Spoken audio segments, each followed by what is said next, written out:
Hello, welcome to this presentation on low mood and depression, run by the Child and Adolescent Mental Health Service in North Tyneside.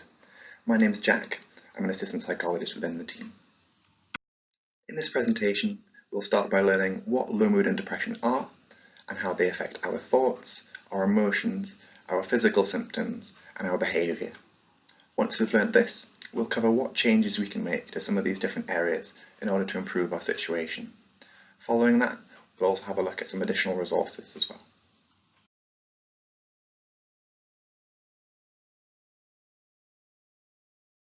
So what is depression? Now, depression is a really common mental health disorder.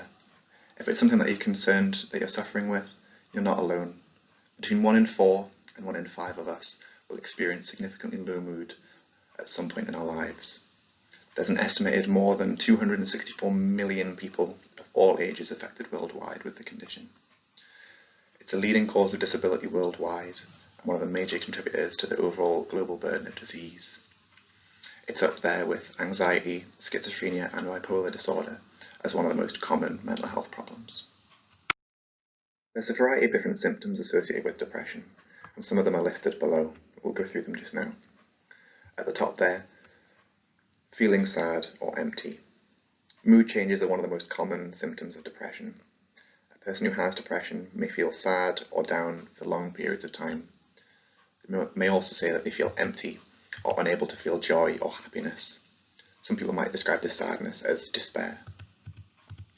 Next one along is feeling hopeless or helpless. Now, depression can make people feel hopeless, as though there's no foreseeable end to how they're feeling. They might also feel helpless. They may think that no one can help them get better, and that they may always feel this way. Next one, feeling worthless. A person who has depression may feel that they're worthless, or they have no meaning in their life. They may believe that they're a burden to others, or that the world or their family would be better off without them. Feeling excessively guilty. Now, guilt is a normal reaction after a person says or does something that they regret. But with people with depression, they may have ongoing feelings of guilt that are inappropriate or disproportionate to their situation. They may focus a lot of energy on this guilt and feel bad about themselves and things that they've said or done, even events that have long since passed. Next one, no interest or pleasure in activities. Now, some people with depression lose interest in the things that they used to enjoy. It could be sports, going out with friends, music. They may turn down offers or opportunities to do these activities or be with others. Next one's anger and irritability. A person with depression may seem to be angry with others quite commonly. They may become easily annoyed and irritated. Men are more likely than women to experience irritability and anger as symptoms of depression. However, these symptoms may also occur in women and children. Irritability also has other links with other symptoms of depression. For example, if a person isn't sleeping very well and feels tired, they might be more prone to this symptom. Feeling tired and a loss of energy. Some people with depression may find it difficult to get up in the morning because they feel exhausted and run down. They might feel too fatigued to do everyday tasks, such as going to work or school or chores. They may spend a lot of time at home resting or sleeping. The fatigue of depression can make a person feel as though they're always tired, despite getting enough sleep at night. However, others with depression do experience poor sleep, which this would also have an impact. Insomnia or lack of sleep. Around 75% of people with depression experience symptoms of insomnia. Sometimes a person with depression may be unable to sleep well, potentially having trouble either falling or staying asleep. They may also stay up very late or wake up very early in the morning. Difficulty concentrating, remembering, and making decisions. Now, a person with depression may experience mood changes. Depression can interfere with a person's cognitive ability. They may have trouble focusing or concentrating on personal and professional matters. They may also struggle to make decisions, including small, everyday choices. People with depression may also find that they can't remember things as well as they did previously. They might forget appointments or commitments and might not recall what they said or did recently sometimes. Lack of appetite. People with depression may lose their desire and appetite for food, which can cause weight loss. They may have little interest in eating and go for long periods without food. Conversely, overeating and weight gain is also common. Some people may eat more when they're depressed. Food can become a comfort mechanism for negative feelings, or a way to deal with boredom or feeling alone. Depression can make it difficult for people to feel motivated to get outside or exercise. Combine this with an increase in food intake, and this can lead to weight gain. Aches, pains, and physical symptoms. A person with depression may experience persistent physical symptoms that don't respond to treatment. These can include headaches, digestive disorders, or unexplained aches and pains. Thoughts of death or suicide. A person with depression may think about death and dying more. They may also think about suicide and how they can end their life. These thoughts are called suicidal ideation. Sometimes a person may tell others about these thoughts. If someone is talking about death or suicide, this might be their way of asking for help, and it's vital to seek assistance. In severe cases of depression, a person may hurt themselves or self-harm. Depression is a common but serious condition that can be life-threatening. Not every person who thinks about suicide will attempt it, but if someone mentions suicide, do seek help.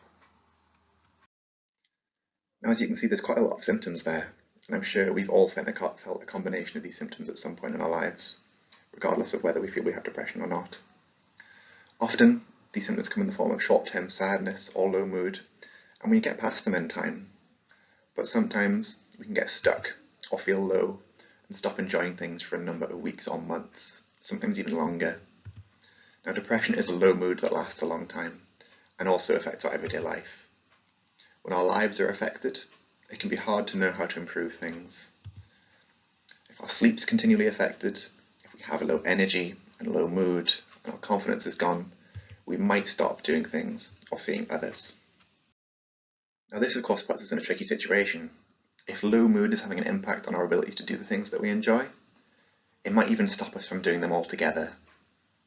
This starts a really vicious cycle. We're going to continue feeling worse, not only because our mood is low, but because now we're also missing out on the positive aspects of our life. This feedback loop is what maintains depression and keeps it around. Now, to better understand this, we're going to break it down into 5 key areas and see how the different aspects of depression fit together and keep us feeling low. The first of these 5 areas is the people and events around us. You can also think about this as our environment around us as well. Now, this is usually things that are causing us pressure, whether it be a single event like a breakup or a bereavement, or it could also be continuous difficulties like having rows with neighbours or someone close to you being unwell. What can be hard to recognise is how the things going on around us can start this vicious cycle that makes us feel worse. The second of these 5 areas is thinking. Now, usually when we're low in mood, we have negative thoughts about ourselves. Could be, oh, could I have done more in that situation? What if I don't make any friends? I shouldn't feel like this, I should be stronger. I'm useless.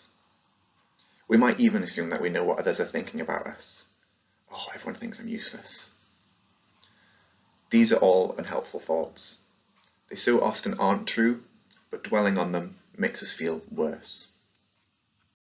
That leads us on to the third area, emotions. The thoughts we have, like the examples just said, are bound to affect us emotionally. Having negative thoughts about ourselves may lead to us feeling down, guilty, angry, stressed out. It can also contribute to finding nothing enjoyable anymore, one of the key symptoms of depression that I mentioned earlier. How we feel on the inside can also impact how our bodies feel physically in the next area. So, for example, many people are surprised just how exhausting low mood can be. It might lead us to stop feeling hungry, find it harder to concentrate, feeling run down, or having aches and pains, some of those symptoms that I mentioned earlier. Now, of course, all of this is bound to affect what we do, our behaviour and our activity levels. And this is the final part of our cycle. As we discussed earlier, the worse we feel, the less we do. And the less we do, the worse we end up feeling.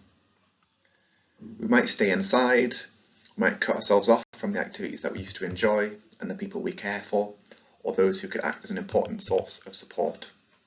might snap at others, sleep for large portions of the day, eat too much, put things off that are important to us. Now, as we've begun to see already, each of these components interact. Our thoughts, emotions, physical feelings, and our behaviour each come together to keep this vicious cycle going. As a way of remembering this, you can think of it as a hot cross bun, with each section linked and a cross in the middle. Now, luckily, this hot cross bun of nastiness can be used to our advantage. By making a positive change in one area, we have the chance of starting a knock-on effect, and things might change in other areas too. Now, for the remainder of this presentation, I'm going to discuss some of the ways that we can begin to make these changes and hopefully start a knock-on into other areas too, which will improve our mood.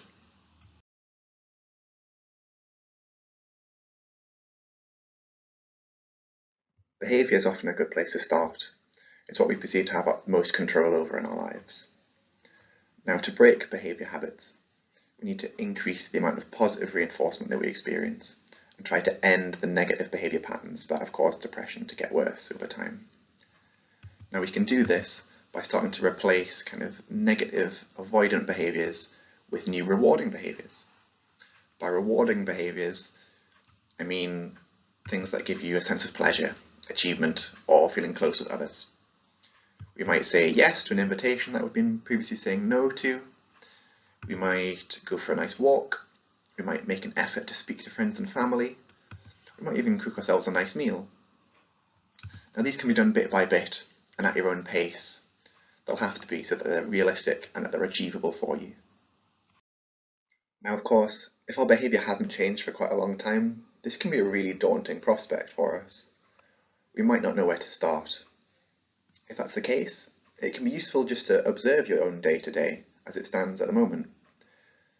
You can do that by recording what you do during the week and also how you feel at the time of doing the activity. You might start to notice some patterns in your mood, either through doing activities that are enjoyable or doing those that aren't. Doing this will help you plan a more healthy and enjoyable range of activities for the future. Now, when we're making these changes to our activities and our behaviour, we need to deliberately schedule time for activities that we value and place them strategically. We need to make sure that we plan kind of the less pleasant tasks, the ones that we need to do, like chores or homework, before the things that we enjoy, the more pleasurable things. This will stop us putting the less pleasant tasks off, and also give us a sense of reward and fulfillment when we do complete those less pleasant tasks. Remember, when we're thinking of pleasant and enjoyable tasks, they should be achieving, give a sense of achievement, they should bring us closer to others, and they should be enjoyable as well.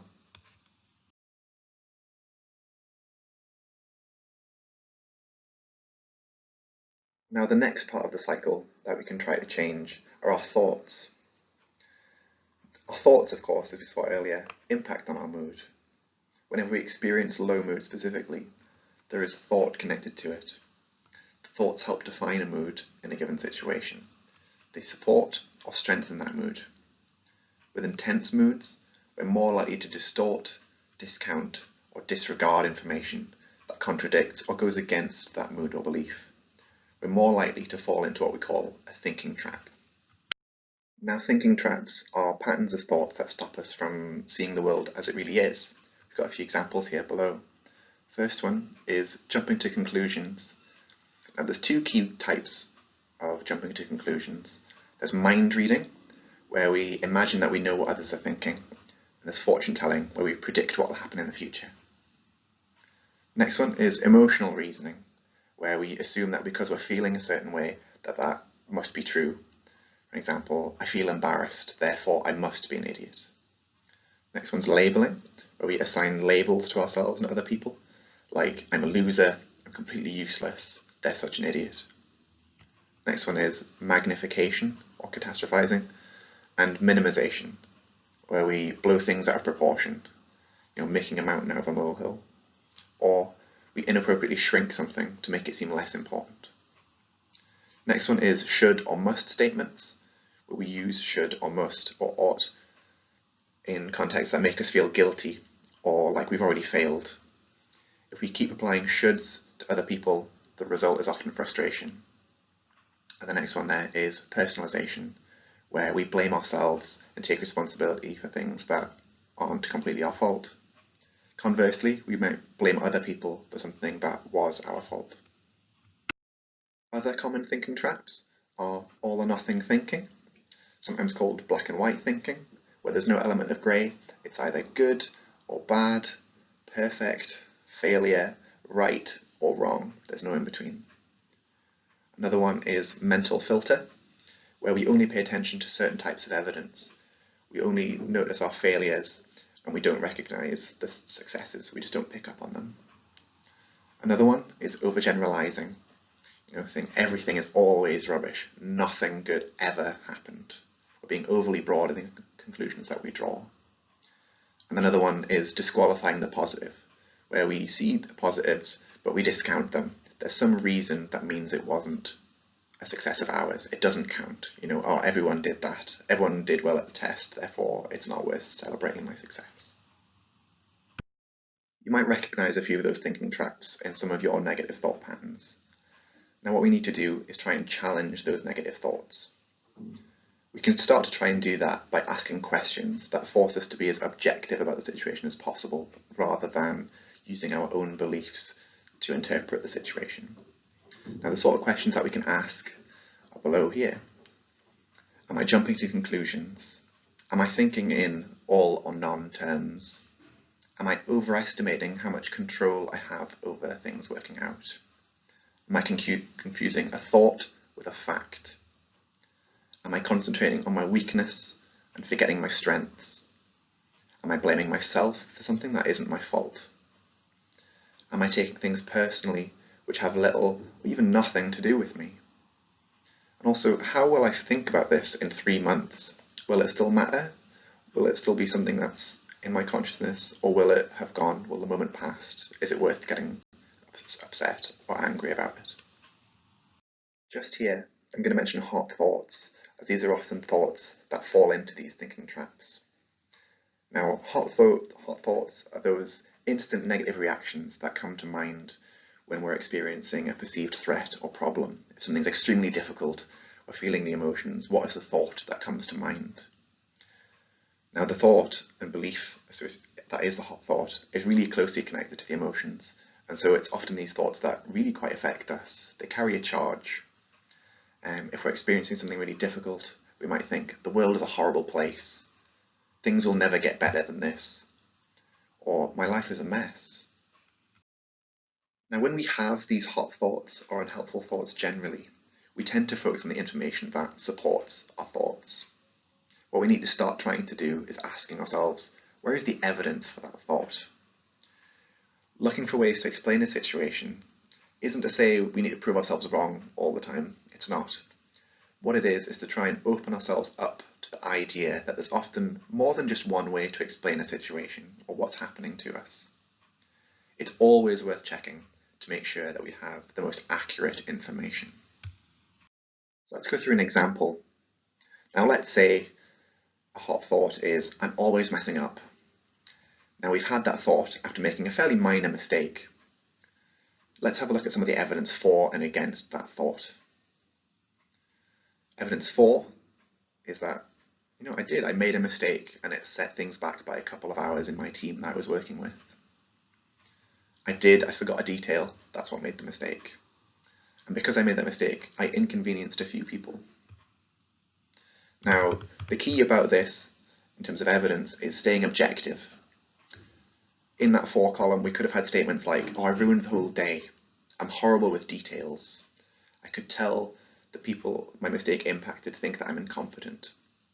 But those all fall into thinking traps that we looked at earlier.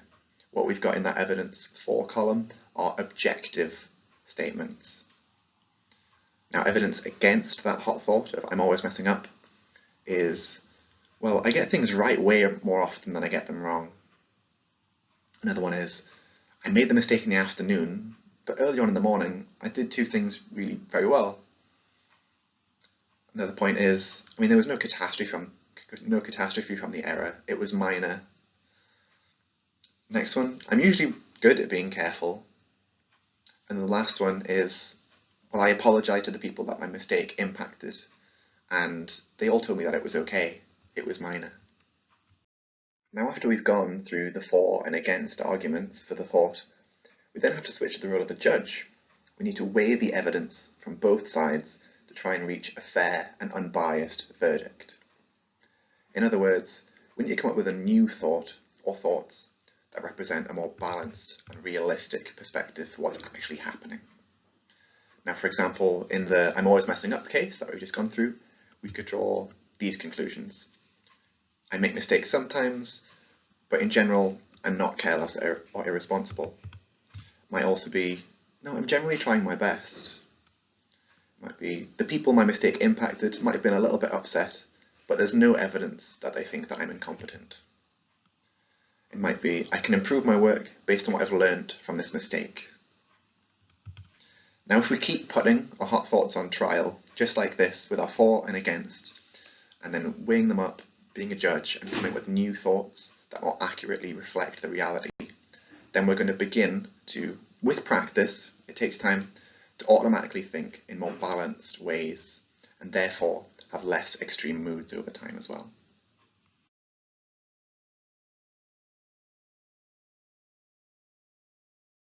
Next on our cycle is physical symptoms.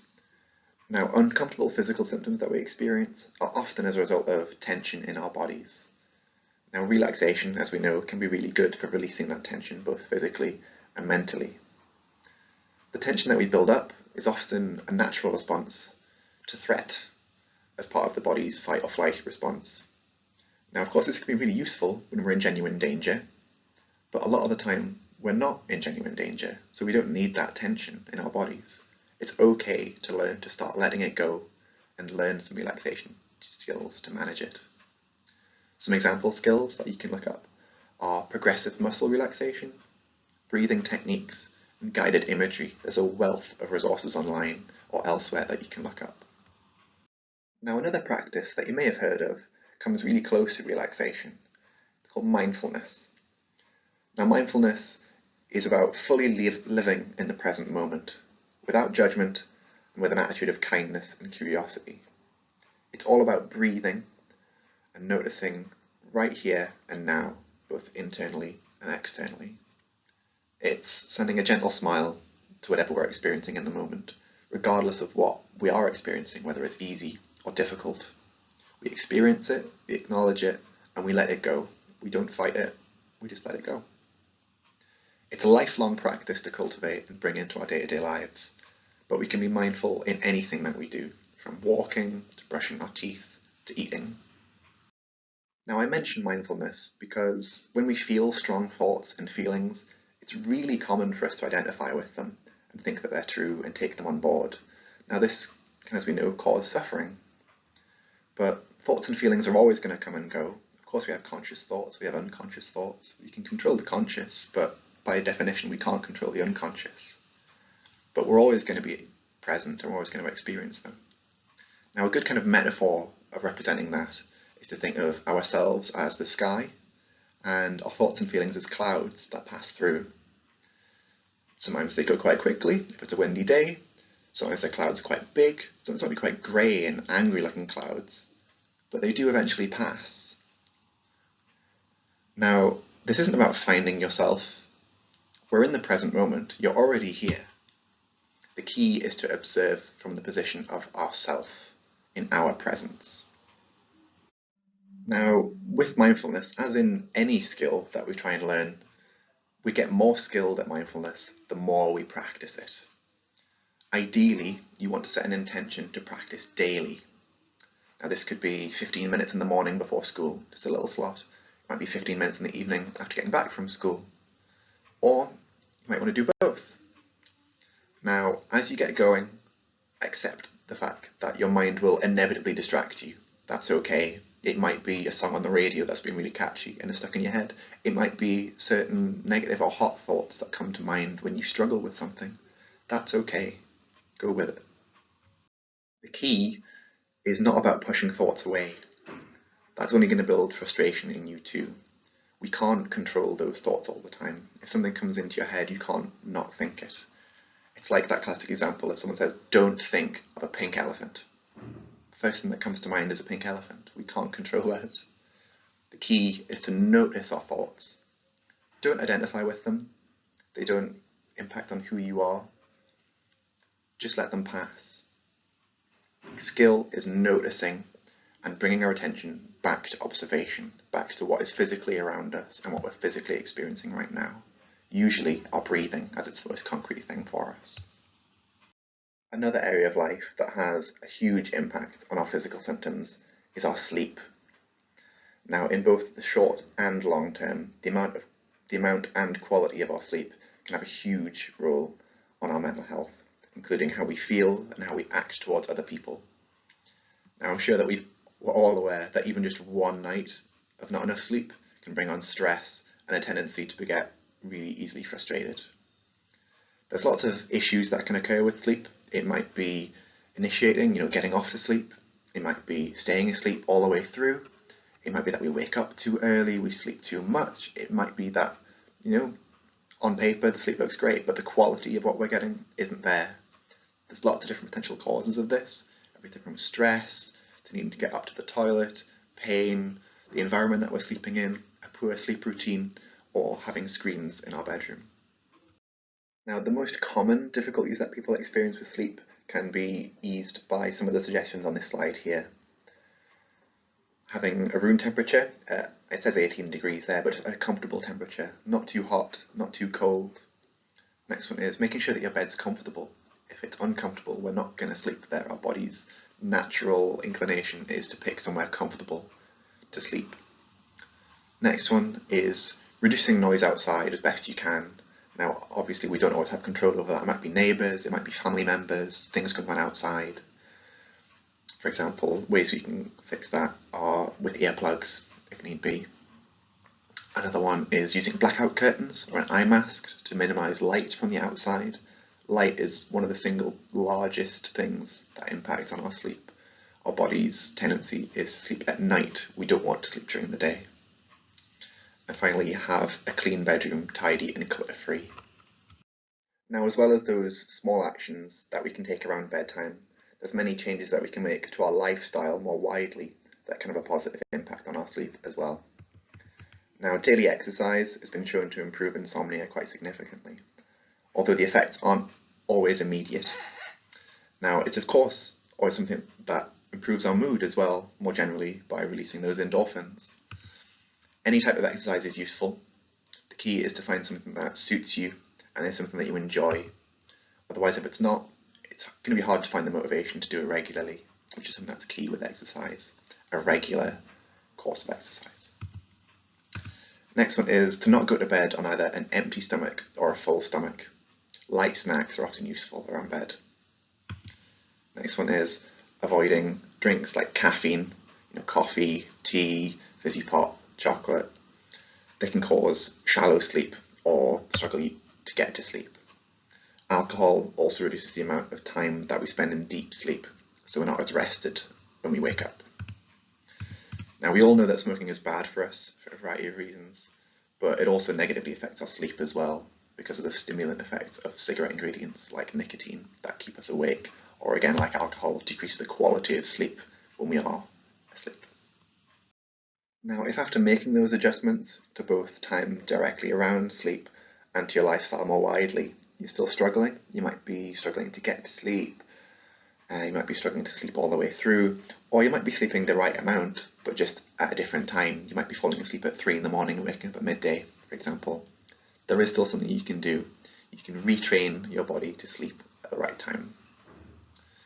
Now, step one of this is ensuring that the bedroom is used only for sleeping. A lot of us use the bedroom for, sitting awake on our phones, watching TV, maybe playing video games, and so on. But that means that we start associating the bedroom with awake activities and not to do with sleep. If we can begin to associate the bedroom only with sleep, our bodies will start to feel tired when we're in the bedroom, and that will help us get to sleep quicker. Step 2 is to maintain consistent bedtimes and wake times 7 days a week, even after a bad night and even on weekends. Step 3 is to stay in bed for an equal period to the number of hours of sleep you actually get per night. Many people with insomnia or people that struggle with sleep spend far too much time in bed, trying to squeeze out a few extra minutes of sleep. Step 4, if you're having difficulty getting to sleep within 20 minutes or so, get out of bed and do something relaxing and distracting, like reading. That's not to say keep an eye on the clock as you're trying to sleep, but if it's been a little while and you maybe estimate it's been around 20 minutes, then do get up. Now, don't do housework, don't do homework or anything like that, it's too stimulating, especially no screens. Just get up for 20 minutes, do something gentle, and then try again. With step 5, repeat, repeat, and repeat. Keep going. No matter how many times you need to get up, try again. And then step 6, while you're doing this and making these adjustments, don't try and catch up on sleep during the day. No naps. If you can keep to these steps, you'll slowly notice that your sleep begins to readjust. It might be that it switches back from going to bed in the early morning to going to bed at the time you want. It might be that because of the association your brain is making with bed and the bedroom and sleep, that you're able to fall asleep quicker as well. Now that brings us towards the end of this presentation on low mood and depression. We've looked at what low mood and depression are, how they impact on our thoughts, feelings and behaviour, and then also how we can fight back against the vicious circle in order to begin feeling better. On the last few slides, there are some apps and other resources that might be useful in learning more or practicing some of the content that we've learned today.